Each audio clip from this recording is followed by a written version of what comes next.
बाधा से ग्रसित लोग क्या पहचान है और इन सब से कैसे बचें, इसी बारे में एक जन ने पूछे हुए थे। तो आप सबको जानकारी दे रहा हूँ कि जिनके ऊपर भूत प्रेत ऊपरी बाधा ग्रसित रहते हैं, सबसे पहले उनके घर में अनेकों समस्याएं वास करने लगती हैं। उनके घरों में धन का क्षय होने लगता है और उनके घरों में किसी न किसी सदस्य को निरंतर समस्या बनी रहती है। काम होते होते बिगड़ जाना और रिश्तेदार सगे संबंधी किसी न किसी बात विवाद से दूर होते चले जाना, और कभी कभी तो इतने विकट स्थिति उत्पन्न हो जाती है कि किसी किसी की तो मृत्यु हो जाती है इसमें। और इसमें एक बात और होती है कि कुछ लोग ये नहीं भी मानते हैं, पर मानना ना मानना वो उसका विषय है। पर आप सोचो कि जिसके ऊपर भूत लगे हैं वो बेचारा अगर ना माने, मानना कोई भी नहीं चाहता भूत प्रेत ऊपरी हवाओं को, लेकिन जब इसमें व्यक्ति फंस जाता है इस तरीके से, तो बेचारा चारों तरफ मत्था मार के और मजबूर हो के मानता है। इतना सहज ही नहीं मानते हैं। और ये आत्माएं जब उसके घर में डेरा कर जाती हैं, तब अच्छे अच्छे जानकार या गुणी जानकार जो निकालने वाले हैं, अच्छे अच्छे लोग दो के जार हो जाते हैं इन सब के सामने, क्योंकि वो भी किसी शक्ति के पुजारी होते हैं। जो पुजारी भक्त जो बाबा होते हैं वो भी किसी शक्ति के पुजारी होते हैं। और जिसके ऊपर ऊपरी हवा की समस्या है, वो जाहिर सी बात है कि खुद शक्तियाँ ही हैं, और उनमें कितने लोगों का सहयोग है, उनमें कितने शक्तियाँ इन्वॉल्व हैं। किसी का देव तो नहीं इन्वॉल्व है, या भूत प्रेत है, या जिन्न जिन्नात है, या खबीस है, या रास्ते का है। तो इसीलिए काफ़ी शक्तियाँ अगर उनमें इन्वॉल्व हो जाती हैं तो उसे ठीक करना थोड़ा सा मुश्किल हो जाता है। नए लोगों के लिए मुश्किल हो जाता है। जो बराबर एक काम करते हैं और उनको विधान होता है, तो उन विधानों से अगर किया जाए तो ऊपरी हवाओं का ये भूत प्रेत की शक्तियाँ आधा तो ऐसे टूट जाती हैं उपाय से ही। आप लोग बहुत सुने होंगे कि नींबू काट के रख दो, लौंग काट के रख दो, या छोटे बच्चे को ऐसे करके रख दो।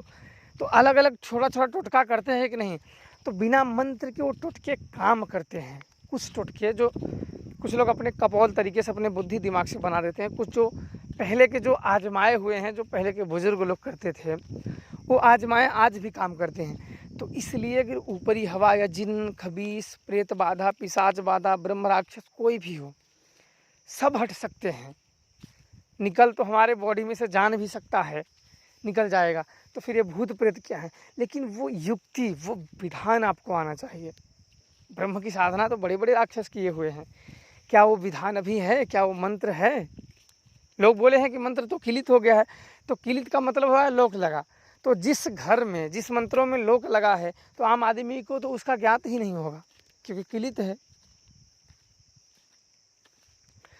तो इसी प्रकार से किसी भी चीज़ के सबसे बड़े महत्वपूर्ण रखते हैं उसके विधान।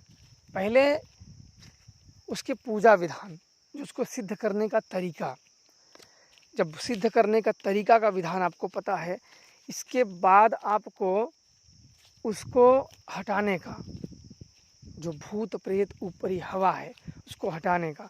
इनमें भूत प्रेत जिन्न बाधा जिनके घर में हो जाते हैं, इनकी कसर जल्दी औरतों पे बहुत जल्दी होती है। जिन्न पिशाच बाधाओं के औरतों पे इन सब का कसर जल्दी होता है।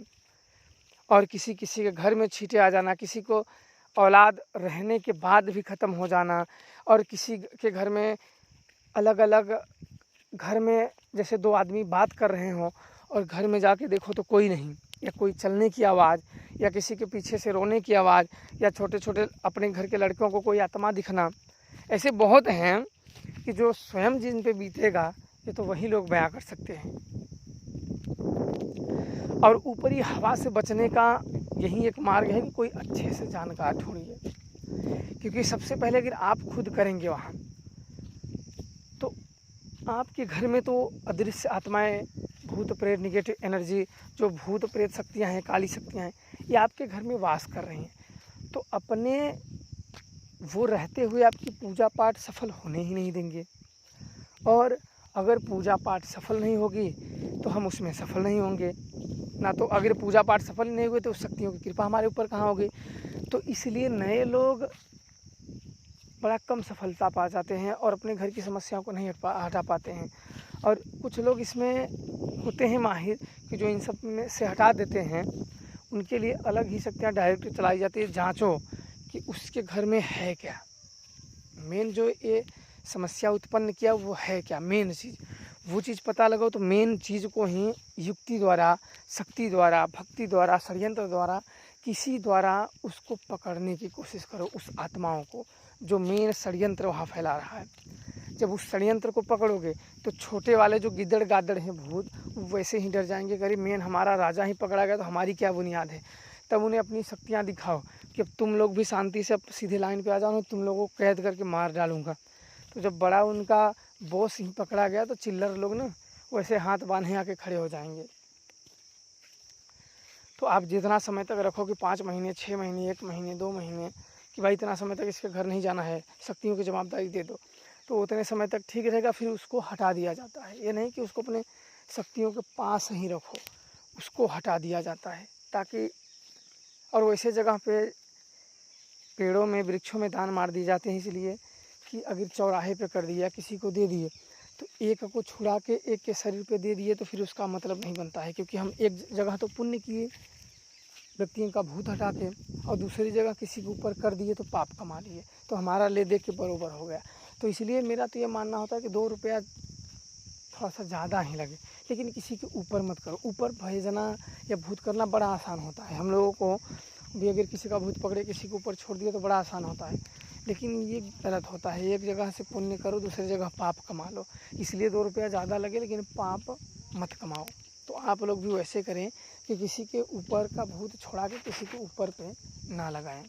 ये गलत चीज़ है और इसकी मैं भी बोल रहा हूँ कि ऐसी काम ना करें। हटाएं तो उसको कायम के लिए हटा दें ताकि कोई और दुखी उससे ना हो, क्योंकि कोई भी दुखी होगा तो होगा इंसान ही दुखी। तो इसलिए ऐसे काम करिए कि कोई भी उस शक्तियों द्वारा दुखी ना हो। इसलिए उस काम द्वारा ऐसे उसको युक्ति द्वारा हटा दिया जाए, उसको दान मार दिया जाए या उसको बंधन करके जहाँ ठोक दिया जाए ताकि किसी को वो हावी ना हो और पकड़े ना हो।